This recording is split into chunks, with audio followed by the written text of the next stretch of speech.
የዛሬ 2 ዓመት ገደማ የሳይንስ ሙዚየም ህንፃ አስገንብተን በጊዜያዊ ኤግዚቢሽን ማስመረቃችን ይታወሳል። ላለፉት 2 ዓመት ፕላስ ኦር ማይነስ ገደማ የኤግዚቢሽኑ ዋነኛ ዓላማ ፐርማነንት ኤግዚቢሽኑን ለመስራት የወሰደብን ጊዜ ነው። ህንፃውን ለመገንባት ከወሰደብን ጊዜ በላይ የወሰደብን ጊዜ ፐርማነንት ኤግዚቢሽኑን መስራት ነው። በዚህ ሳይንስ ሙዚየም 5 ፐርማነንት ኤግዚቢሽኖች አሉ።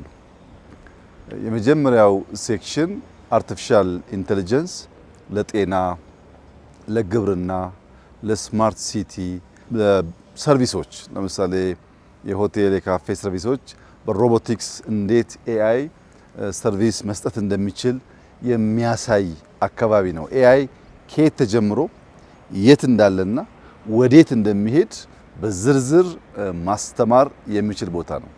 ከኤአይ ሴክሽን ስንወጣ ሁለተኛው ሴክሽን የኢንቫይሮንመንት ሴክሽን ነው።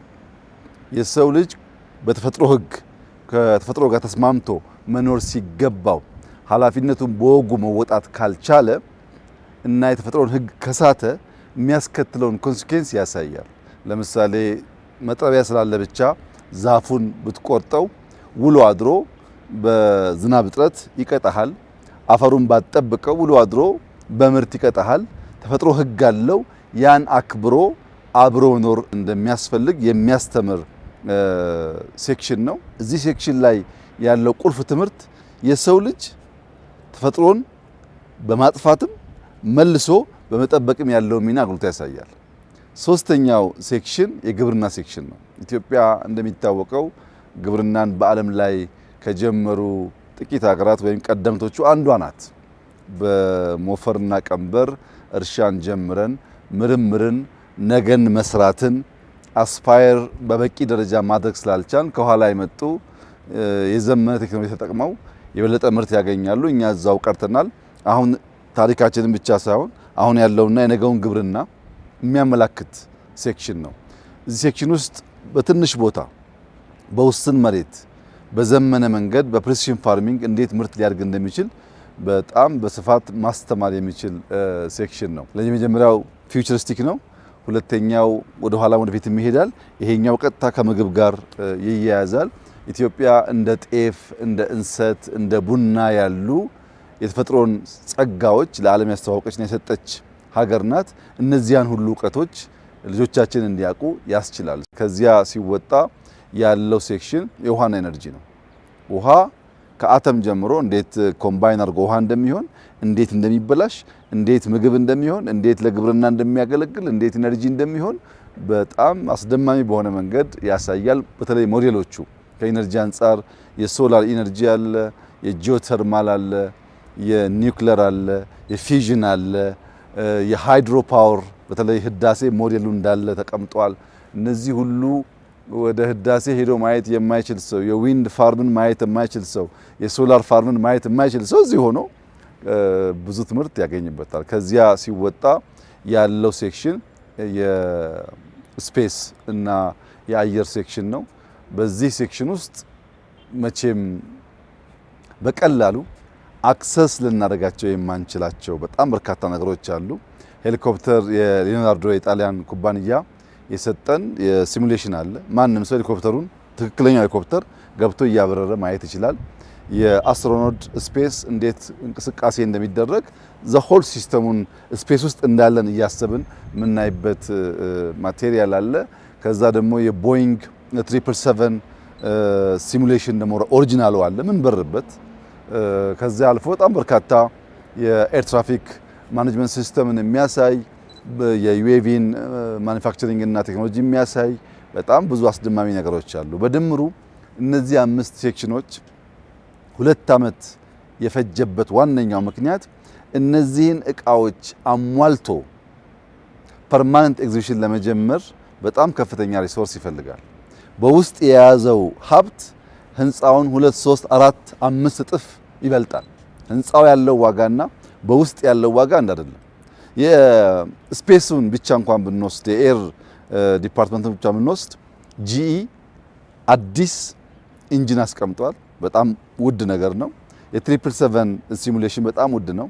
የሊዮናርዶ ሲሙሌሽን ሄሊኮፕተር በጣም ውድ ነገር ነው። እነዚህ ብቻ እንኳን በጣም ብዙ ብር ያወጣሉ ከህንፃው አንጻር ሲታይ። በዚህ ምክንያት ነው ላለፉት 2 ዓመታት ገደማ ከተለያየ ስቴክሆልደርስ እየተባበር በእኛ አቅም ብቻ የተሰራ ጉዳይ አይደለም። በዚሁ አጋጣሚ ጀነራል ኤሌክትሮኒክስ ጂኢን እንዲሁም ቦይንግን፣ ሊዮናርዶን፣ የተለያዩ ፈረንሳይ የዩኤኢ ኩባንያዎችን በሀገር ውስጥም ያሉ ኩባንያዎች ይህ ስራ ኦን እንዲሁ የተባበሩንን እጅግ አድርጌ ማመስገን እፈልጋለሁ። ጂኢ ባያግዘን፣ ቦይንግ ባያግዘን፣ ሊዮናርዶ ባያግዘን አሁን የምናየውን በጣም ውድ እቃዎች በእንደዚህ ባለ ጊዜ ውስጥ ልናሟላ አንችልም። በጣም በጣም በጣም ጠቃሚ ነገርና ነገን የምንሰራበት ሙዚየም እዚህ ነው ያለው።